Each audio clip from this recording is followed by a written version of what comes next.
Hey guys, it's Dasha. Welcome back to my channel.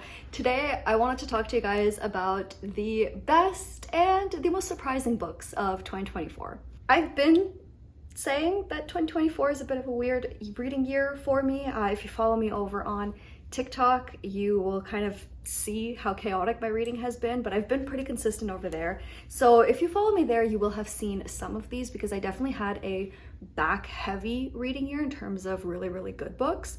But there's definitely been some books that I knew I was gonna like and I liked, but a lot of surprising reads for various reasons. So I think what we're gonna do is we're gonna start with the surprising ones because most of these are also bests of the year and then move into truly the best of the best. One of the truly most surprising reads was The Past is Red by Catherine M. Valenti.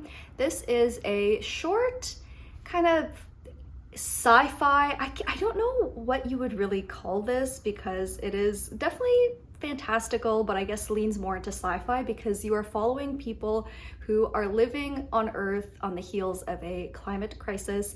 The entire world has flooded and people are now living on what is essentially the Great Pacific Garbage Patch but turned into their home, and you're specifically following one woman and kind of a bit of her life story and how she remains so hopeful and loving throughout this really odd time in humanity. The reason I did not expect much from this was that I had added it to my TBR on a whim following the recommendation from Marinez, and she was just all over this book. She was saying it was so interesting, and I was a little bit apprehensive, but I really enjoyed how Marinez was talking about it. So I added it to my TBR, and then it came up as a prompt on my TBR game. And I was a little apprehensive because it kind of was one of those things that I don't know if I'm in the mood for it. This was a random pick. Someone had just recommended it online, and I thought maybe it would work for me.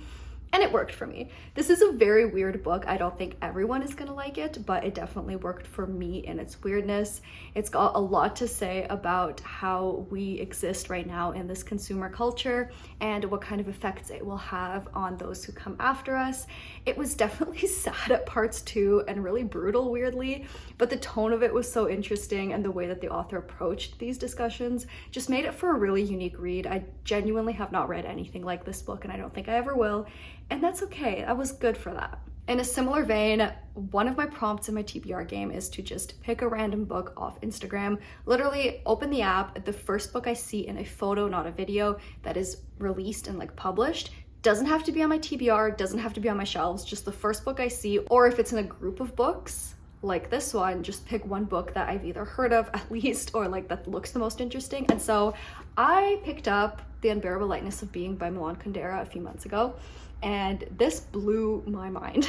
So this is what I think is now considered a modern classic about a couple in occupied Prague, and you're mainly following kind of their inner monologues and also the lives of some people that they come across. The guy is this a hopeless philanderer. He loves sleeping with women, and his wife is very not pleased with him, shocker, and she's also kind of, I guess, dealing with it in her own mind, and you're kind of exploring both of their inner minds and their workings and their inner worlds.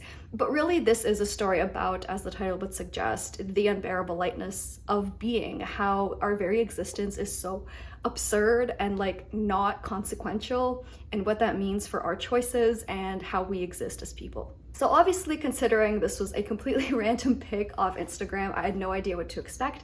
I have heard of this before. I know it is considered a beloved and influential book, but I had absolutely no idea about anything about this book going into it, and it just blew me away. I love this so much. I think it's going to become a favorite of all time.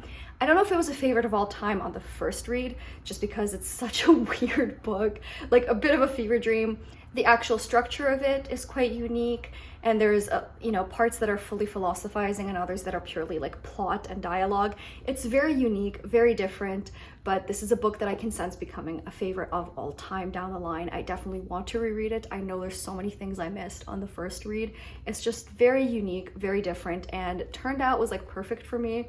And it also kind of kickstarted a little love for literary fiction. I feel I definitely see the appeal. I want to read more books in that vein. I can see why people love these books so much, because if they work for you, they work for you so well. I love this so much. The last book that I would say truly was like a surprise this year was Madame Bovary by Gustave Flaubert. This is a classic, a French classic about Emma Bovary, who is happy to be marrying this doctor. She thinks her life's gonna change. She's gonna become this glamorous woman. Emma Bovary is a little bit delusional, but it's okay. She romanticizes her life. And we love her for it. And so she marries the doctor. They move into the countryside because that's where he practices. And turns out marrying a doctor is not as glamorous as she thought it would be. So Emma starts up an affair or two. I was very surprised because a lot of the reviews and even people on my channel when I made a Trash My TBR had said that like Emma Bovary is just the worst. She's an unlikable character. This book is just fluff and meaningless. And while I don't entirely disagree on either of those points, right? Emma Bovary is not a likable character. She is a cheater. She is a liar. She over-romanticizes life and lives in delusion, and the book is fluff, right? At the end of the day, you're just following these people's lives and you're following this inner monologue of someone who thinks she's a tragic heroine but is really just a shitty person. But something about that worked for me. Flaubert's writing is absolutely fantastic. I thought it was really beautiful and very evocative, very rich, rococo. Like, I just really enjoyed the imagery he evoked for me. And on top of that, this is the case where it's one of those characters that's so far gone, you can do nothing but just appreciate them for how insane they are, and that is Emma Bovary. Like, you're not sitting there waiting for her to make a right decision, because from the get-go, once you are introduced to her inner monologue, because the first couple times you meet her, you are viewing her through the doctor's eyes, through Monsieur Bovary's eyes, you don't really get to see how insane she is. But the second you are in her head, you know exactly how this is gonna go. You know exactly what type of person she is, and every decision she makes is fully in line with her character. And it's just a fantastic characterization. This is just so much fun. I love French pettiness and drama, and it was conveyed so well in this. This just worked excellently for me. Now we're getting into truly the best of the year, so I'll get that going with another classic, and that is The Count of Monte Cristo by Alexandre Dumas. This is a book that I have been trying to read for a while on my channel, and I actually finished it this year, which was really felt good. This is a classic revenge story. Our main character, Edmond Dantes, is wrongfully imprisoned because some people are jealous of his success and his good life that he's setting up for himself. And when he finally breaks out of prison, he goes on this epic quest for revenge, taking out everyone who's ever wronged him. As you can see, this is a very long book.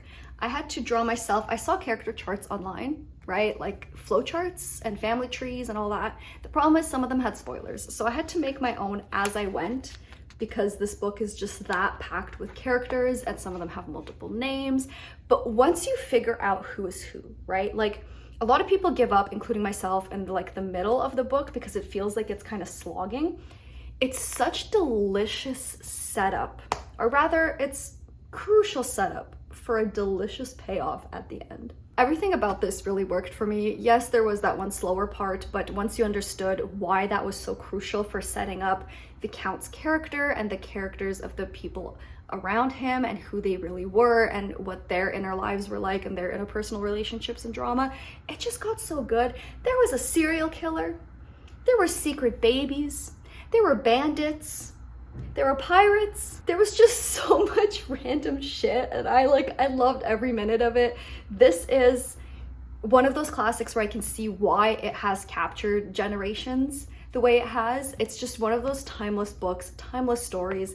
There is just so much emotion poured into every word of this, and I absolutely loved it. I'm so glad I finally got around to finishing it. I have another little classic here. This is a modern classic, and it's just a little teeny weeny one. This is Audre Lorde's The Master's Tools Will Never Dismantle the Master's House, and it's a collection of a few essays and writings that she had published over the course of her life. Just a few select ones. She's written a lot more than this, obviously, and they're mainly to do with feminism, solidarity, the Black experience in America, her experience as a lesbian, just a few very important things to her and what she wanted to say about these things.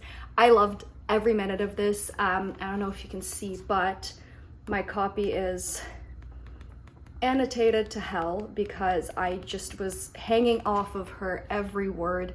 I loved this so much. I have been meaning to read Sister Outsider as well, but when I was in London, I just picked this up because it was dirt cheap and I've been wanting to get into her work, and I'm so glad I did because this was immaculate. I really loved how timely it was, even though a lot of these were written in the 60s, 70s, 80s.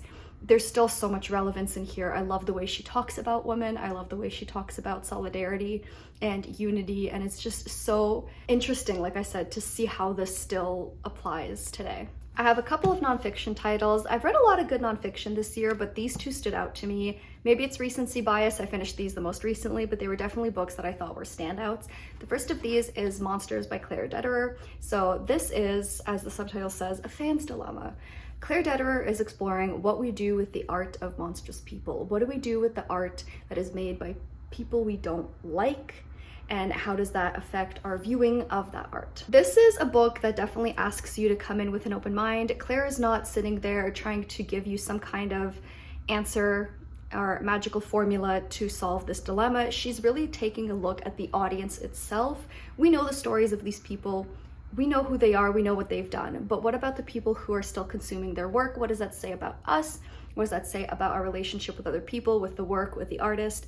And it's really interesting because she also injects a lot of her own life and experience into this. It's definitely part memoir, part cultural critique. It's written in this really loose manner where it's not really structured. There's not a bunch of like arguments and it's presented in this very clear structure. It's kind of in like chunks and thoughts that kind of flow into one another. And I really enjoyed that personally. I thought it was a really good way to kind of get you thinking. You can just flip through it and like open a page and look at that specific paragraph or line and really just think about what that means. I love what she has to say about consumer culture today. I think it's just a really interesting examination of our own habits and our own view of ethics, because in her mind, or at least one of the things that stood out to me, was that consumption is inherently unethical, and similarly you cannot derive ethics from an act of consumption. And it was just a really interesting way to frame the dilemma. If you're someone who already has your mind up about, you know, where you stand on the issue, this might not work for you, but it worked for me. I appreciate her honest approach. I appreciate her kind of more personal approach and just this, hey, I don't have the answers, but here's what I think. And this really worked for me. Another nonfiction that I just absolutely loved was Drunk: How We Sipped, Danced, and Stumbled Our Way to Civilization by Edward Slingerland. This is an exploration of the question, why do we as humans continue to drink and consume intoxicants when we know they're so bad for us, health-wise, interpersonal relationship-wise, society? It seems like there's no net benefit to alcohol at the end of the day. Slingerland argues that absolutely there is. We as humans have organized ourselves into societies that are so large and so against our nature that alcohol really helps us survive within these societies. But also, way back when we created these societies and started them, one of the reasons we did that was so that we could create alcohol and these social communal events and art. And I really appreciated so much about this. This is definitely someone who has a positive view of alcohol, and I think you'll get a lot more out of this if you do as well.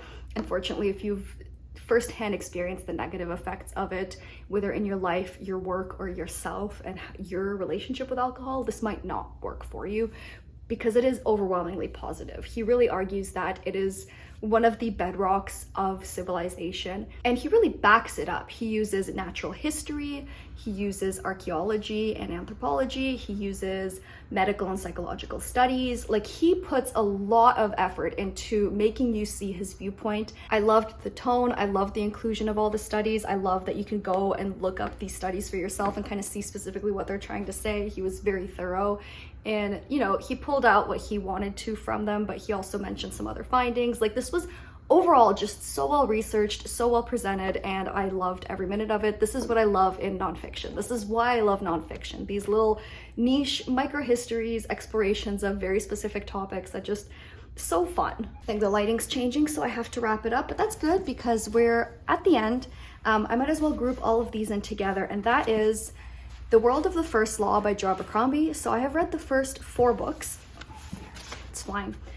So we have the first trilogy, also known as the First Law trilogy. We've got The Blade itself, Before They Are Hanged, and The Last Argument of Kings. I loved all of this. I think like most people, I wasn't too sure about the Blade itself because it is very much setting everything up.